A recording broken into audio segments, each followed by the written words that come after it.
اعوذ باللہ من الشیطان الرجیم بسم اللہ الرحمن الرحیم الم تر الی الذی حاج ابراہیم فی ربہ ان آتاہ اللہ الملک اذ قال ابراہیم ربی الذی یحیی ویمیت قال انا احیی وامیت قال ابراہیم فإن اللہ یأتی بالشمس من المشرق فأت بها من المغرب فبہت الذی کفر واللہ لا یہدی القوم الظالمین۔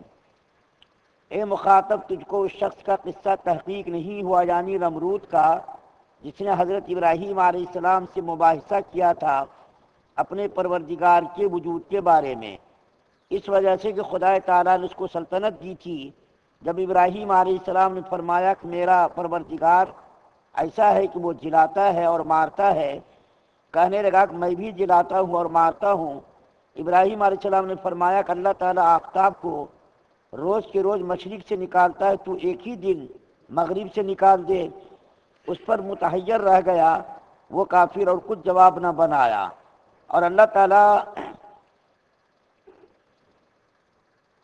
تعالیٰ کی اجازت ہے کہ ایسے بیجا راہ پر چلنے والوں کو ہدایت نہیں فرماتے۔ 258 نمبر کی آیت آپ کے سامنے پڑھی گئی، اس کا ترجمہ بیان کیا گیا۔ 257 نمبر کی آیت میں اللہ تعالیٰ نے مومنوں کا اور کافروں کا حال بیان فرمایا تھا۔ مومنوں کے بارے میں اللہ نے فرمایا تھا کہ دیکھو، مومنوں کا دوست اور ولی اللہ ہے، اور کافروں اور مشرکوں کا دوست کون ہے؟ شیاطین ہے۔ انسانی شیطان بھی ہوتا ہے اور جناتی شیطان بھی ہوتا۔ تو کافروں کا دوست تو جناتی شیاطین اور انسانی شیاطین، لیکن مومنوں کا دوست کون ہے؟ اللہ ہے۔ اسی مضمون کی تائید اور تصدیق کے لیے اللہ تعالیٰ نے 258 نمبر کی آیت میں ایک واقعہ بیان کیا ہے، اور اس کے بعد کی جو دو آیات ہیں 259 اور 260، اس میں بھی اور دو واقعات بیان کیے۔ گویا کہ 257 نمبر کی آیت کی تائید اور تصدیق میں اللہ تعالیٰ نے 3 واقعات بیان فرمائے۔ ابھی جو آیت کریمہ پڑھی گئی، اس آیت کریمہ میں اللہ تعالیٰ نے حضرت ابراہیم علیہ السلام کے زمانے کا جو بادشاہ تھا جس کا نام نمرود لکھا گیا، اس کا حال بیان کیا ہے۔ وہ حضرت ابراہیم علیہ السلام سے اس نے مباحثہ کیا پروردگار کے بارے میں، اور آپ کو معلوم ہے کہ حضرت ابراہیم علیہ السلام اللہ کے دوست اور اللہ کے خلیل، جب ان کو نمرود کے زمانے کا نبی بنا کر کے ان کی ہدایت کے لیے بھیجا گیا، تو حضرت ابراہیم علیہ السلام کے پورے لوگ دشمن ہو گئے۔ سب سے پہلے تو باپ دشمن ہو گیا، اس کے بعد رعایا دشمن ہو گئی، اس کے بعد بادشاہ بھی دشمن ہو گیا۔ جب حضرت ابراہیم علیہ السلام نے کھلم کھلا توحید کی دعوت دی اور بتوں کی مخالفت بیان کی اور بتوں کو توڑا بھی، تو رعایا نے ان سے مباحثہ کیا کہ تم نے اس کو توڑا کیا؟ حضرت ابراہیم علیہ السلام نے ایسا جواب دیا کہ اس سے وہ لوگ لاجواب ہو گئے۔ پھر جب وہ لوگ لاجواب ہو گئے، بادشاہ تک یہ بات پہنچی، تو بادشاہ نے بلایا حضرت ابراہیم علیہ السلام کو۔ یہ نمرود کا نام نہیں ہے، یہ لقب ہے۔ ایرانیوں کے بادشاہ کو اس زمانے میں لقب ہوتا تھا کسریٰ، روم کے بادشاہوں کا لقب ہوتا تھا قیصر، اسی طریقے مصر کے بادشاہوں کا لقب ہوتا تھا فرعون، عراق کے بادشاہ کا لقب کیا؟ نمرود ہوتا تھا۔ علامہ بغوی رحمۃ اللہ علیہ نے لکھا ہے کہ یہ نمرود ایسا آدمی تھا جس نے تاج حکومت اوڑھنے کے بعد سب سے پہلے خدائی کا اس نے دعویٰ کیا۔ روئے زمین پر کسی نے خدائی کا دعویٰ نہیں کیا تھا۔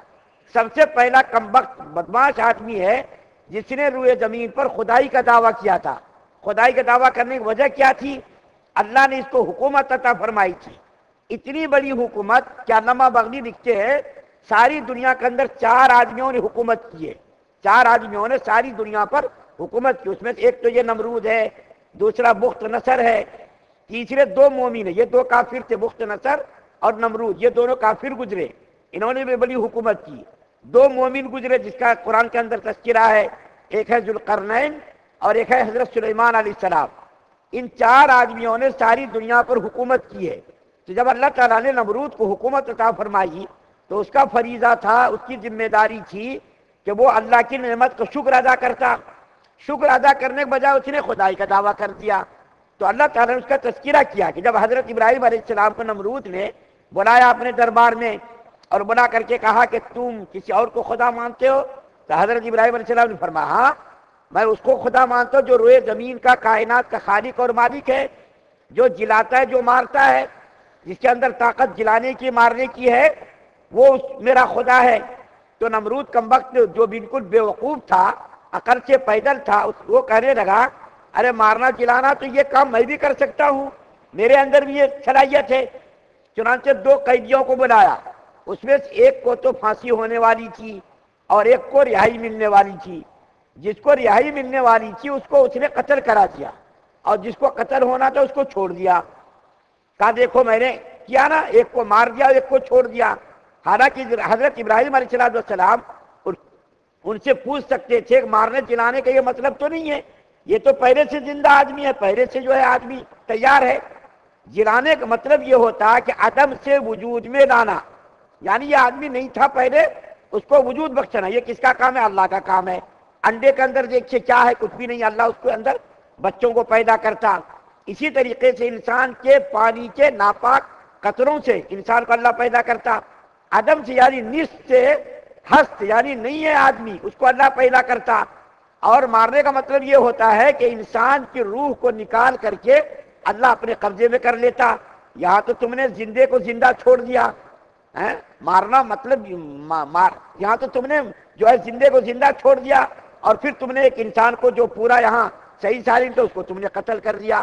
تو زندہ کرنے کا مطلب اور مارنے کا مطلب یہ نہیں ہے تم وجود بخشنا تھا، یہ نہیں تھا انسان، اس کو تم پیدا کرنا تھا۔ اسی طریقے سے اس کی روح کو تم اپنے قبضے میں کر لینا تھا، یہ تو تمہارے اندر ہے نہیں صلاحیت۔ تو حضرت ابراہیم علیہ السلام نے یہ بات نہیں کی، بلکہ اس کو دوسرے انداز میں اس کو لاجواب کیا، کیونکہ معلوم تھا حضرت ابراہیم علیہ السلام کو یہ بے وقوف آدمی ہے، اس سے زیادہ بحث مباحثہ کرنا جیسا کہ اپنے یہاں ہوتا نا، کوئی جب آدمی بات کرتا رہے جان دو نا میاں کیا بات کر رہے ہیں، ان سے یہ سمجھنے کی صلاحیت اس کے اندر نہیں ہے، اس کو یہ اس طریقے سے کہتے ہیں۔ تو حضرت ابراہیم علیہ السلام سمجھ گئے یہ کورا آدمی ہے، کورے دماغ کا آدمی ہے، اس کے اندر سمجھنے کی صلاحیت نہیں ہے۔ تو ایسی دلیل حضرت ابراہیم علیہ السلام نے پیش فرمائی کہ بادشاہ متحیر ہو گیا، حیران رہ گیا۔ تو وہ کیا دلیل تھی؟ حضرت ابراہیم علیہ السلام نے فرمایا کہ میرا خدا سورج کو مشرق سے نکالتا ہے روزانہ، اپنے وقت پر سورج نکلتا، وقت سے ذرہ برابر بھی بے وقت نہیں ہوتا۔ میرا رب سورج کو مشرق سے نکالتا ہے، تو مغرب سے نکال دے، ایک دن صرف، زیادہ نہیں، ایک دن مشرق سے نکالنے کے بجائے مغرب سے نکال دے۔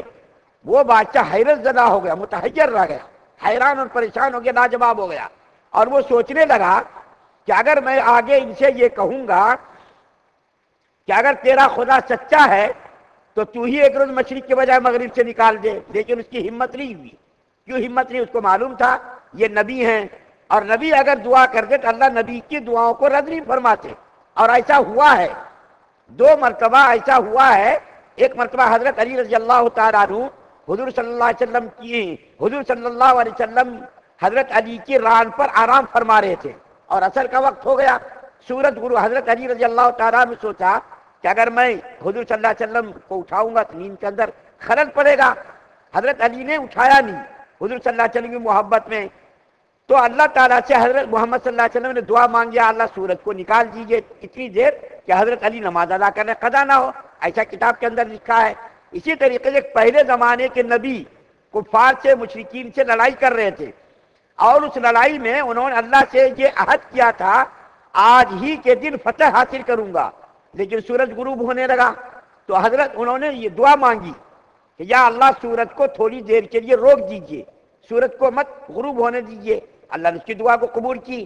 نمرود کو معلوم تھا کہ اگر میں ان سے یہ کہوں گا کہ تم سورج کو، تمہارا خدا اگر صحیح ہے تو تم سورج کو مشرق کے بجائے مغرب سے نکلواؤ، تو یہ دعا کر کے نکلوا دے گا، کیونکہ یہ نبی برحق ان کا دل جو ہے مانتا تھا لیکن زبان سے نہیں مانتا تھا۔ کیوں؟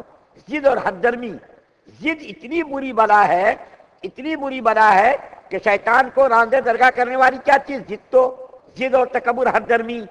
ان کو معلوم تھا کہ حضرت آدم علیہ السلام کو سجدہ کرنا بالکل صحیح تھا، اللہ کا حکم، لیکن وہ ضد پر آ گیا، اڑ گیا، میں کیسا سجدہ کروں، میں افضل ہوں، میں آگ سے بنا ہوں، یہ مٹی سے بنا ہے، میں ان کو سجدہ کیوں کروں؟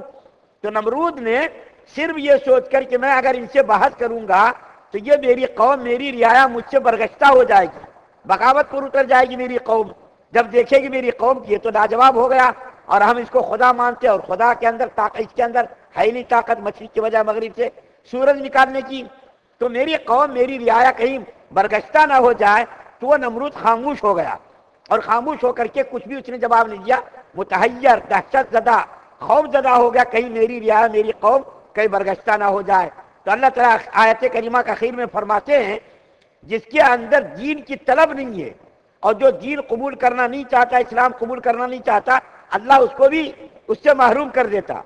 جو کوشش کرتا ہے اللہ اس کو دیتا ہے، اور جو کوشش ہی نہ کرے اس کو کیوں، ایسے نالائق لوگوں کو، ناشکروں کو اور بے قدروں کو اللہ دین کیوں دے گا؟ اللہ کو کیا ضرورت ہے؟ ہمیں ضرورت ہے۔ اس لیے ہم لوگوں کو اپنے دین اور اسلام پر اللہ تعالیٰ سے بار بار شکر ادا کرنا چاہیے، یا اللہ اس دین سے محروم مت کیجیے، مرتے دم تک اس دین پر ہمیں قائم رکھیے، استقامت نصیب فرمائیے۔ یہ دین اور یہ اسلام کوئی معمولی چیز نہیں، یہ بہت بڑی چیز ہے، بہت بڑی دولت، اور ہمارے پر اس کے علاوہ، ہمارے پاس اس کے علاوہ کوئی اور چیز ہے بھی نہیں۔